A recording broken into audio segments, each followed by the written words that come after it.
గుప్పడి పచ్చిమిరపకాయలు, 2 వంకాయలు, ఒక 10 వరకే టమాటాలు వేసానండి. కొంచెం నూనె వేసాను, చింతపండు, పసుపు వేసాను. లో ఫ్లేమ్లో పెట్టి మూసాను అనుకోండి, కాసేపటికి మగ్గిపోతాయి. తర్వాత ఎల్లుల్లిపాయ, జీలకర్ర, కరివేపాకు, కొంచెం కొత్తిమీర, ఉప్పు వేసి మిక్సీ బట్టి తాలింపు వేసుకుంటా అండి. అన్నంలో, దోశలకు రెడీగా ఉంటాయండి. చాలామంది కూరగాయలు కొంటూ ఉంటారండి. ఫ్రిడ్జ్లో ఏముందో వాళ్ళకే గుర్తుండదు. మళ్ళీ ఒక లోటు కొనుక్కొచ్చేస్తారండి. ఏది లేదు ఏది లేదని. అసలు ఇంట్లో ఏది ఉందో చూసుకోరు. బయటకెళ్ళి మళ్ళీ ఒక లగేజ్ వేసుకొస్తారు. మళ్ళీ అవి ఫ్రిడ్జ్లో పడతారు చూడలేక, లోపల ఎన్ని తీసి బయట ఈ పాత ఏమి పారేస్తూ ఉంటారండి. ముందు మీ ఇంట్లో మీరు ఏమున్నాయో ఒకసారి చెక్ చేసుకుని, లిస్ట్ రాసుకుని, ఇది అవసరం లేదు, ఇది ఉంది అని మనం ఒక అంచనాతో వెళ్తే అండి ఖర్చు తక్కువ అవుతుందండి, డబ్బులు వేస్ట్ అవ్వవు.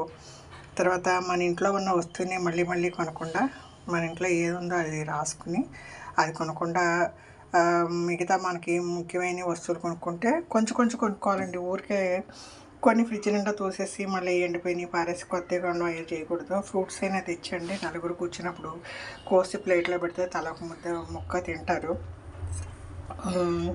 జాంకాయలు ఈ రోజు తింటండి, మోషన్ ట్రబుల్ అది పోతుంది. ఎర్రటికాయి ఒక చోట అంటే 25 రూపాయలు, 10 రూపాయలు, 15 ఇలా ఉంటుందండి ఖరీదుని బట్టి. ఇది ఫ్రీ మోషన్ అవుతుందండి. పేషెంట్లు, కొంచెం వీక్గా ఉన్న వాళ్ళు తింటే బాగుంటుంది. నైట్ తినాలి ఆ పండు. ఈ ఫ్రూట్స్ అంటే మీరు అందరూ కూర్చుని హాల్లో పెట్టారంటే కళ్ళకి కనపడుతుందండి. ఎవరొకరు తింటారు. శుభ్రంగా కడిగి అందరూ ఉన్నప్పుడు ముక్కలు కోయొచ్చండి.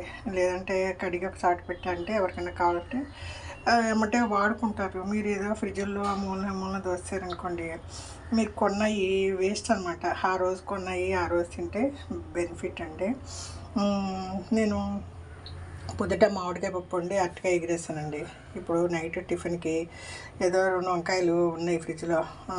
టమాటాలు కూడా చీప్ అండి, 100 రూపాయలకి 6 కిలోలు ఇస్తున్నారు. సరే అండి, టమాటా పచ్చడి ఈ సీజన్లో బాగా ధారాళంగా చేసుకొచ్చి టమాటా పచ్చడి చేశాను అనుకోండి, దోశలు, ఇడ్లీ ఏదో ఒకటి తినేస్తా. నైట్ వచ్చి టిఫినేనండి మోస్ట్లీ. పొద్దుట అన్నం, పప్పులు ఏమైనా కొంచెం ఉంటే అవి సరిపెట్టేస్తాను. మళ్ళీ నైట్ అన్నం వండి కూరలు వండి వేస్ట్ కదండి.